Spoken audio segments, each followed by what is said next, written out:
Hello students, welcome to IFIS।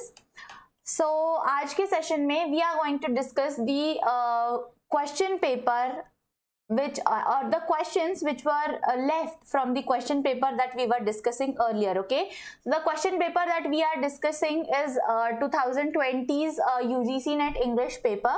So as of now we have discussed few of the questions and the remaining questions we are going to discuss further on. Okay, so I hope as of now whatever we have discussed that you have understood most of the questions and which are the questions important and which topics you have to study and how the questions are being asked in the exams.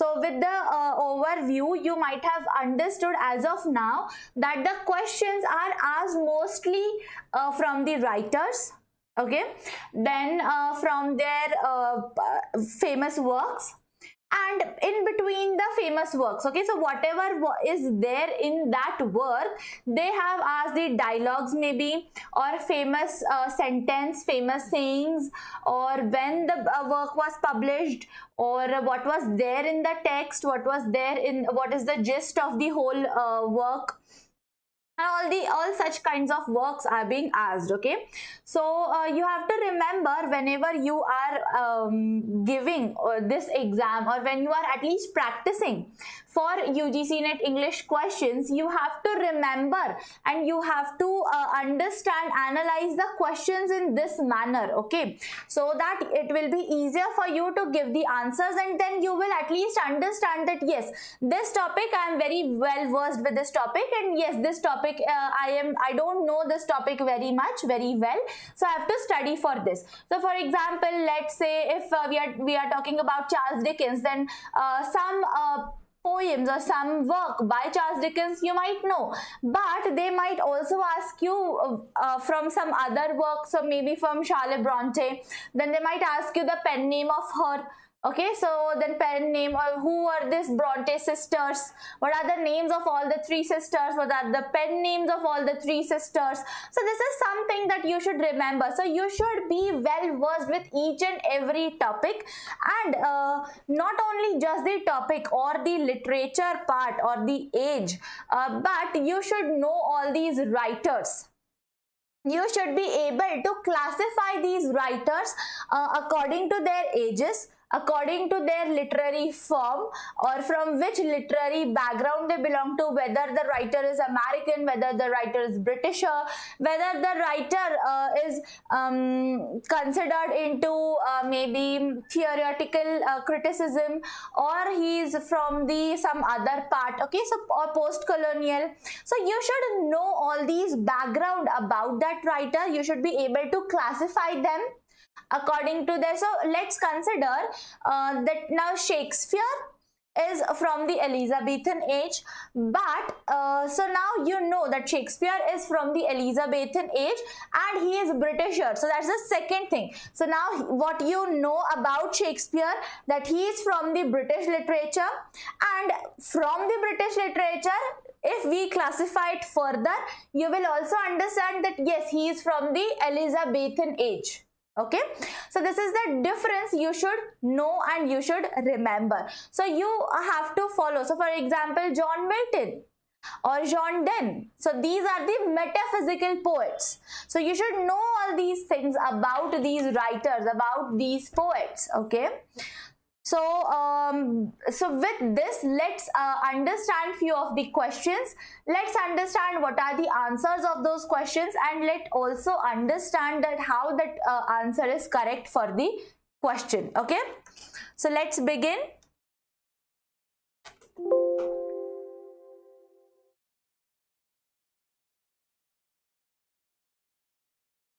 Just give me a second, students. Yeah. Okay, I hope I'm properly visible to you now.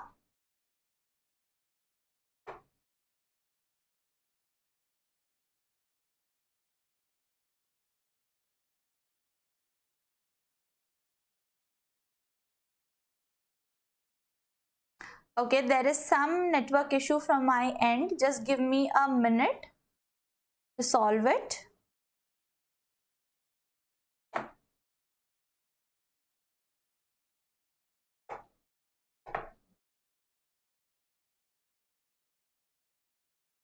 I hope it is proper now.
Okay, let's continue. So, as I was discussing about the questions, now let's look at the first question. So, the question says, Hari wrote a poem on mountains. Which two of the following are admissible statements about the above sentence? So here, now this you have to refer to this particular sentence. What is the sentence? Hari wrote a poem on the mountains. Now what you have to do? Now you have to see the admissible statements. Okay, admissible statement which are acceptable, okay, which are suitable for this particular sentence. So what are these statements we have? The sentence is an example of lexical ambiguity. The sentence is an example of structural ambiguity. The sentence involves too deep constructions, structures, or the sentence involves true surface structures. Now what is lexical ambiguity? Lexical ambiguity refers to syntactic ambiguity. So what is syntactic ambiguity? It is basically having more than one interpretation of a sentence. Okay, when you have more than one meaning for the sentence, that is called as lexical ambiguity. So when we talk about lexical ambiguity, now let's read the sentence again so that to understand whether this statement or this sentence has lexical ambiguity or not. Hari wrote a poem on the mountains. So when we say Hari wrote a poem on the mountains, here what we are trying to say that first thing we are saying that Hari wrote on the mountains, on the topic of mountains. Yes, and second, what we can understand with this sentence is that Hari wrote the poem sitting on the mountain. Okay, just give me a second, students.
Full shoot कर।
Okay, so I guess now the internet, the voice issue and everything is clear to you. So as I was discussing about the journal or critical theory exclusively, here I was talking about the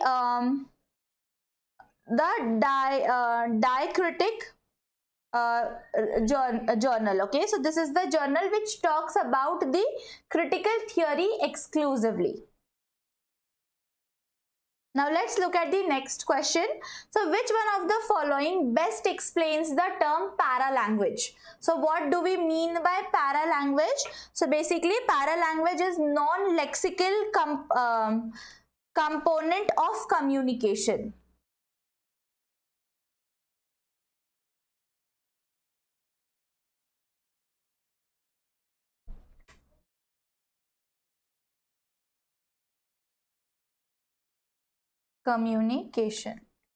Okay, so it's a non-lexical component of communication. Remember this. So which one of the following best explains the term paralanguage? Now the way in which people mask what they mean by the words they use, the ways in which people show what they mean other than by the words they use, or the way in which words carry meanings unintended by the speaker, or the ways in which the silence underlying speech communicates wrong meanings. No, it doesn't communicate the wrong meanings. Instead, it is the way which people show what they mean other than what the words they use. Okay, so it's that the meaning is different from the words that they will use. Okay.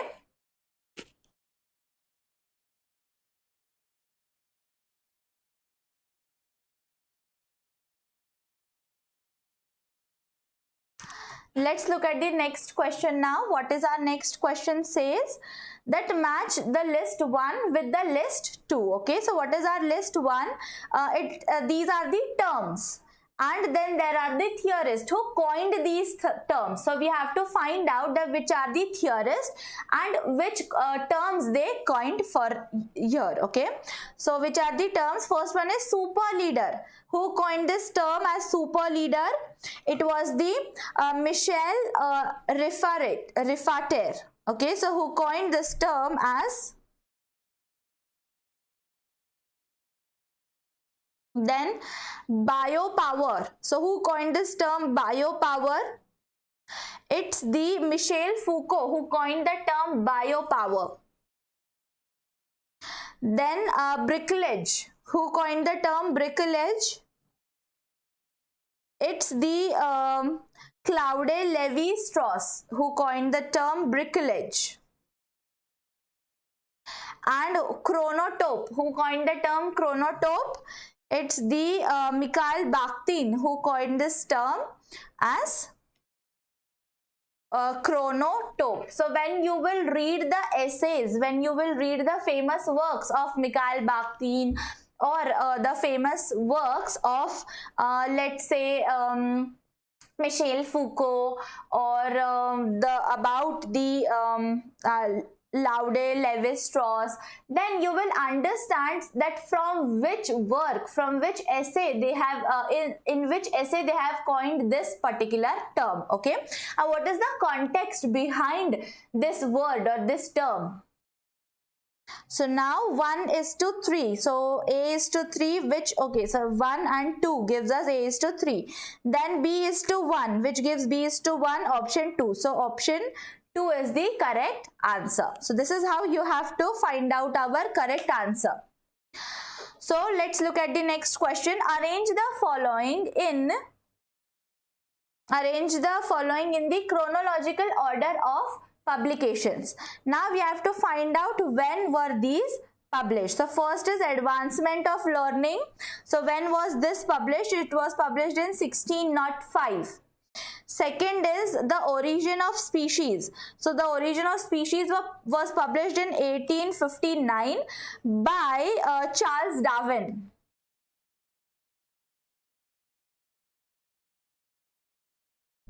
Okay, remember this. On Heroes and Hero Worship, it was published in 1841, and The Lives of the Poets was published in 1779. It was published by Samuel Johnson. Okay, so this is something that you should remember, that so now you have understood the ages. Now you put them in the chronological order. So first one will be obviously D. No, first one will be A. Yes, so this one will be the first. Second will be D. This is second. Third and fourth. So A, D, C, B will be the order. So A, D, C, B. Option 3 gives us the correct answer. Got it? Now let's look at the next question.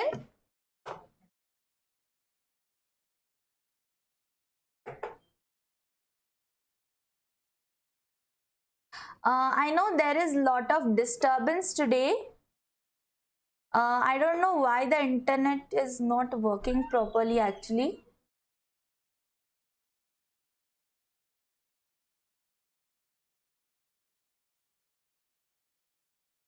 Okay, the internet is not working properly actually.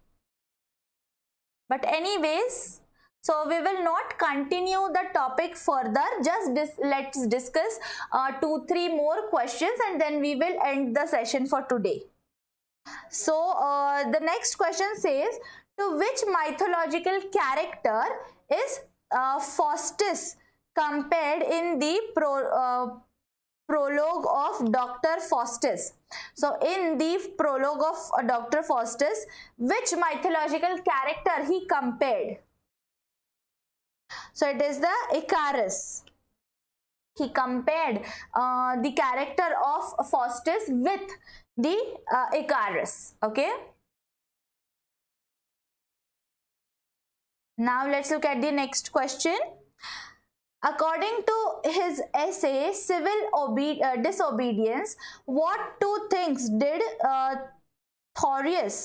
Thoreau learn from the night he spent in jail? Okay, so this is about the period of civil disobedience, and in this work he basically wrote about the government, and he argued how the government is working, how the government is kind of selfish. They work only when they require something from us. So that is all these things are written in Civil Disobedience by Thoreau. Okay, so in this there are two things that he learned when he was in the jail. What are these two things? First one is he concluded that the state is ultimately weak. That was the first thing. And the second one, he realized that the neighbors are only friends during good times. Okay, so this is the second thing. So option 2 gives us the correct answer. Okay, so these are the two things which he understood, which he realized when he spent one night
Okay, so students, let's continue. Let's discuss the last question and then we will stop for today.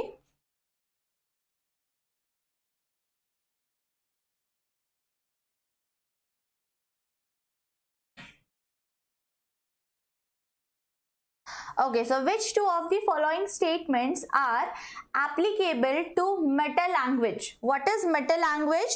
So meta language is a form of language, or it is a set of terms used for the description or for the analysis of other language. So that is called as the meta language. Now when we talk about the meta language, which are the two statements which are applicable here?